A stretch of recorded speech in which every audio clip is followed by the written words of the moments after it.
Le cercle FSER a deux axes d'action majeurs. Le premier, c'est comment est-ce qu'on engage plus les chercheurs dans les activités de médiation. Dans un cas, donc, il y a plus de 90% des chercheurs qui souhaitent faire de la médiation, alors que dans les faits, il y a seulement en biologie un tiers qui sont actifs. Donc comment est-ce qu'on fait pour mieux les engager?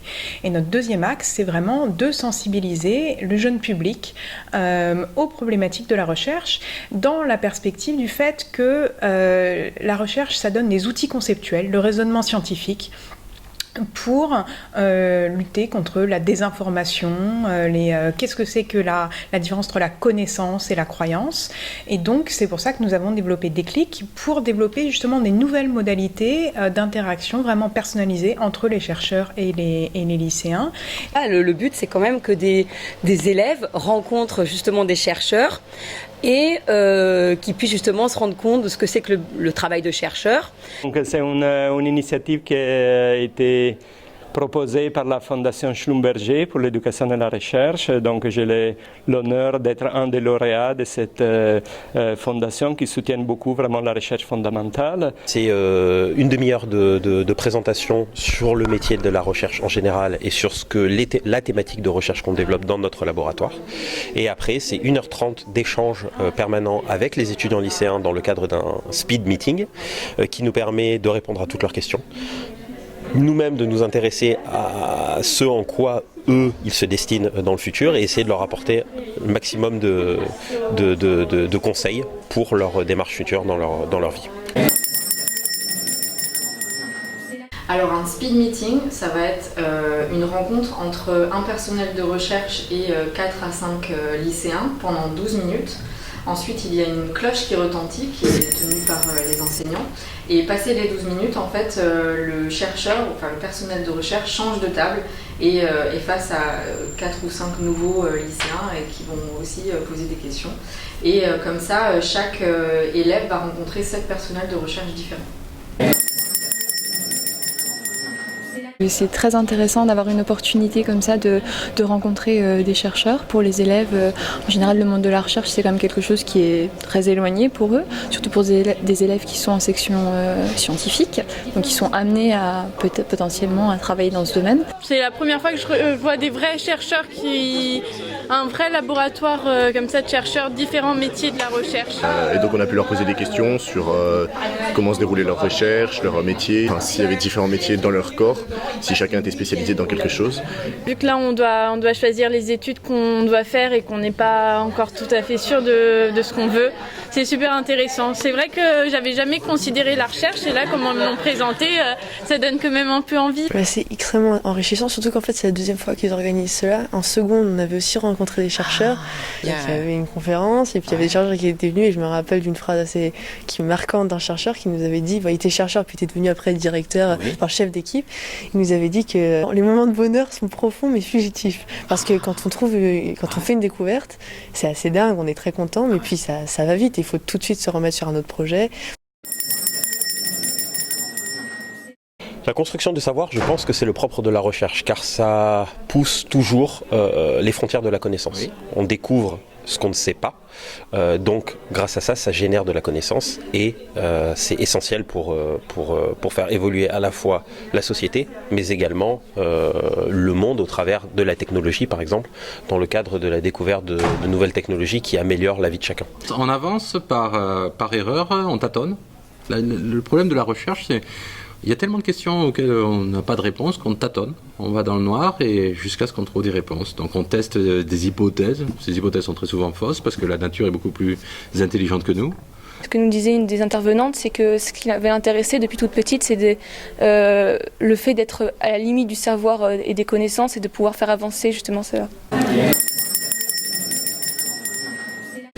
Les médias doivent être regardés avec un esprit critique et les gens doivent pouvoir critiquer les infos qu'ils voient et trouver les sources. Et ça, c'est une grosse partie de la démarche scientifique. Et donc je pense que si on initie les élèves à ce genre de pensée, ne pas croire tout de suite ce qu'on leur dit, chercher les infos eux-mêmes, ils vont pouvoir développer un esprit critique. Et je pense que c'est très important et c'est très important aussi dans un monde qui va de plus en plus vite, où on ne prend pas le temps en fait de recouper les informations et on ne prend pas le temps de faire la distinction. On se laisse submerger parce que c'est facile, parce que c'est proposé. Donc, Non, c'est pas difficile à organiser. Moi, j'ai trouvé que ce qu'on nous fournit est extrêmement complet. On a juste à suivre un guide. Et en fait, c'est vraiment parfait. Donc, c'est sûr qu'il faut prévoir les salles, il faut organiser les salles. Il faut juste prévenir nos élèves. Donc, c'est vraiment quasiment rien. Non, ça n'a pas été un travail démesuré. On est très bien secondé par le cercle FSER pour pouvoir réaliser l'ensemble du meeting.